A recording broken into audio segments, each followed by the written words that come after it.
ಒಳ್ಳೆ ಒಂದು ಬಿಲ್ ಇದು. ಆಯ್ತು, ಮುಂದೆ ಹೋಗಿ. ಆದ್ರೆ ಒಂದು ವಿಷಯ ತಗೊಂಡ ಸಣ್ಣ ಒಂದು ವಿಷಯ ಹೇಳಬೇಕು ಅಂದ್ರೆ, ಇವತ್ತು ಕೇಂದ್ರ ಅಂತರ್ಜಲ ಮಂಡಳಿ ಕೇಂದ್ರ ಆನ್ಯುಯಲ್ ಗ್ರೌಂಡ್ ರಿಪೋರ್ಟ್ ಒಂದು ಬಂದಿದೆ.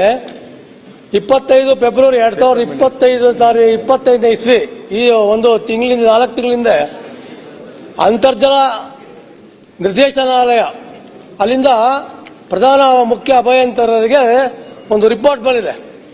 ಇದರಲ್ಲಿ annual ground water quality report ಅಲ್ಲಿ ಇವತ್ತು ಕರ್ನಾಟಕದಲ್ಲಿ ಯಾವ್ಯಾವ ಜಿಲ್ಲೆಗಳಲ್ಲಿ ಅಂತರ್ಜಲ ಸಮಸ್ಯೆಗಳಾಗಿದೆ, ಈ ಒಂದು ರಿಪೋರ್ಟ್ ಅಲ್ಲಿ ಏನ್ ಹೇಳ್ತಾ ಇದೆ ಅಂತಂದ್ರೆ, ಇವತ್ತು ಅನೇಕ ಜಾರಿಗೆ ತಗೊಂಡ್ಬರ್ತಿದ್ದಾರೆ.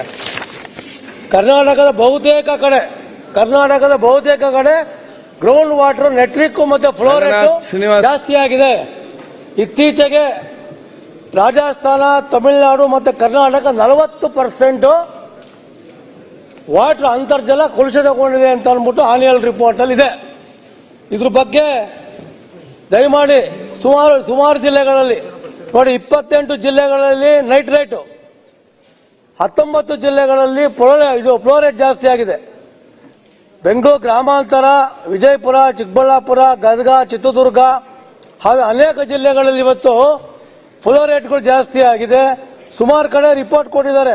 ನೀರಿನಲ್ಲಿ ನೈಟ್ರೇಟ್ ಹೆಚ್ಚಾದರೆ ಅಲರ್ಜಿ, ಜ್ವರದಂತಹ ಕಾಯಿಲೆಗಳು ಬರುತ್ತದೆ, ಶಿಶುಗಳಿಗೆ ಬ್ಲೂ ಬೇಬಿ ಸಿಂಡ್ರೋಮ್ ಕಾಡುತ್ತದೆ, ಮತ್ತೆ ಹಲ್ಲಿಗೆ ಸಮಸ್ಯೆಗಳು ಬರುತ್ತೆ, ಅಲರ್ಜಿ ಆಗುತ್ತೆ ಅಂತ ಅನೇಕ ರಿಪೋರ್ಟ್ಗಳನ್ನ ಇವತ್ತು ಕೊಟ್ಟಿದ್ದಾರೆ. ಇವತ್ತು ಕೇಂದ್ರ ಸರ್ಕಾರದಿಂದ ಬಂದಿದೆ.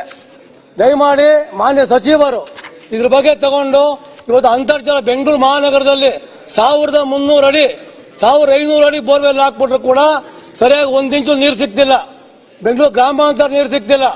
ದಯಮಾಡಿ ಇದಕ್ಕೆ ಒಂದು ಸಿಸ್ಟಮ್ ತಗೊಂಡ್ಬರ್ಬೇಕು. ಯಾಕೆಂದ್ರೆ 20-30 ಸೈಟ್ಗೆ ಬೋರ್ ಹಾಕ್ತಾರೆ, 40-50 ಸೈಟ್ಗೆ ಬೋರ್ ಹಾಕ್ತಾರೆ. ಎಲ್ಲಿ ನೋಡಿದ್ರು ಬೋರ್ವೆಲ್ಗಳು ಆಗ್ತಾ ಇದೆ, ಕಲುಷಿತಗೊಳ್ತಾ ಇದೆ. ಇದ್ರ ಮೇಲೆ ಏನ್ ಮಾಡ್ತಾ ಇದಾರೆ ಅಂತಂದ್ರೆ, ತಾವ್ ಹೇಳ್ದಂಗೆ ಬರೀ ಬೋರ್ವೆಲ್ಗಳು, ಗಾಡಿಗಳು, ವ್ಯಾಪಾರಗಳು, ವಾಣಿಜ್ಯಗಳು ಮಾಡ್ಕೊಂಡಿದ್ದಾರೆ. ಅದಕ್ಕೆ ಒಂದು ಕಡಿವಾಣ ಹಾಕಬೇಕು. ಈ ರಿಪೋರ್ಟ್ ಬಗ್ಗೆ ನೋಡಿಕೊಂಡು ಕ್ರಮ ತಗೊಳ್ಳಿ ಅಂತ ಅಂದ್ಬಿಟ್ಟು ತಮ್ಮಲ್ಲಿ ಸಚಿವರು